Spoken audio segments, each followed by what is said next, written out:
एक बहुत ही सुंदर गांव था। उस गांव में एक दादी माँ रहा करती थी, जिसकी उम्र तकरीबन 90 वर्ष की थी। गांव के सारे बच्चे रोज उनसे कहानी सुनने की जिद करते थे और वह सभी बच्चों को साथ में बिठाकर तरह-तरह की कहानियां सुनाया करती थी। एक बार की बात है, एक लड़का दादी माँ से जिद करने लगता है कि मुझे आज डरावनी चुड़ैल की कहानी सुनानी है।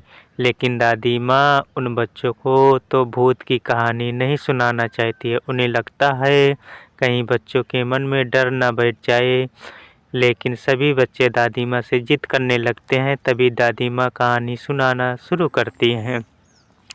एक जंगल में एक पहाड़ी थी, वहाँ एक डरावनी चुड़ैल रहा करती थी। उस पहाड़ी में एक छोटा सा खंडहर था। उसी खंडहर के अंदर चुड़ैल का खजाना छिपा था, जिसमें बहुत से रत्न, हीरे, मोती, जवाहरात और महिलाओं के बहुत सारे आभूषण भी थे।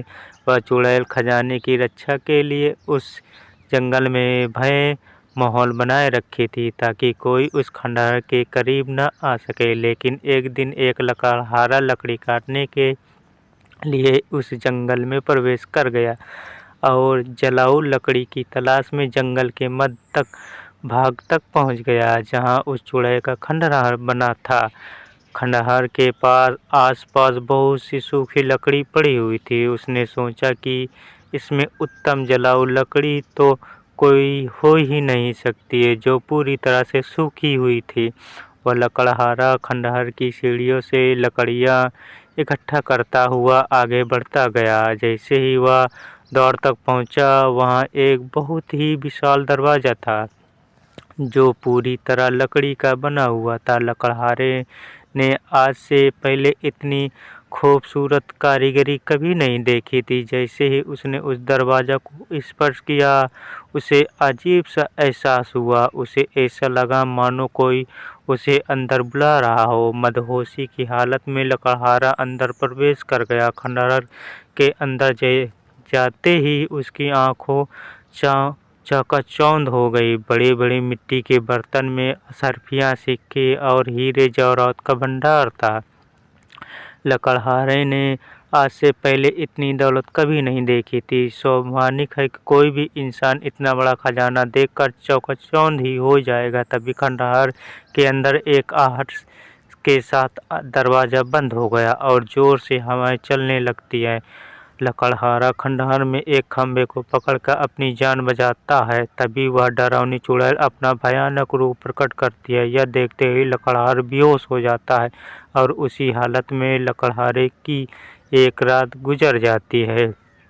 और जब लकड़हारे को होश आता है तो वह चारों तरफ केवल पेड़ ही पेड़ दिखाई देते। लकड़हारे को कुछ समझ में नहीं आता कि वह कहाँ कैसे पहुँचा। लकड़हार अपने कुर्ते की जेब में हाथ डालता है तो उसे एक सोने का सिक्का मिलता है। वह यह देखकर बहुत प्रसन्न हो जाता है। वह सोचता है उसकी जान बच गई और उसे इतना बड़ा सिक्का भी मिल गया, जिससे उसका खर्चा तो चल ही जाएगा।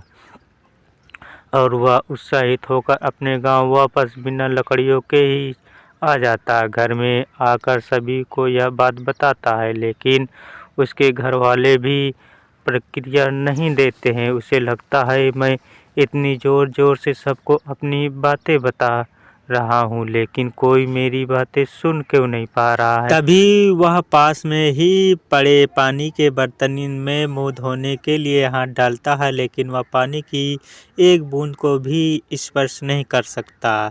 उसे कुछ समझ में नहीं आता कि वह अदृश्य है या उसकी मृत्यु हो चुकी है। और तभी दादी माँ सभी बच्चों को नींद से जगाती है। दरअसल कहानी सुनाते सुनाते सभी बच्चों को नींद आ चुकी होती है और जैसे ही सभी बच्चों की आंखें खुलती हैं तो सभी बच्चों के हाथ में एक एक सोने के कटोरे होते हैं और वह बच्चा उनमें दादी माँ से कहानी सुनने की जिद की थी, वह गायब हो चुका होता। दादी माँ चारों तरफ उसकी तलाश करती हैं, लेकिन वह कहीं नहीं दिखाई देता। सभी बच्चे सोचते हैं आखिर वो गया कहाँ है। वह बच्चा अदृश्य हो गया, रहस्यमय लड़का बनकर चला गया। दोस्तों ये कहानी आपको कैसी लगी? वीडियो को लाइक करें और चैनल को सब्सक्राइब कर लीजिए दोस्तों।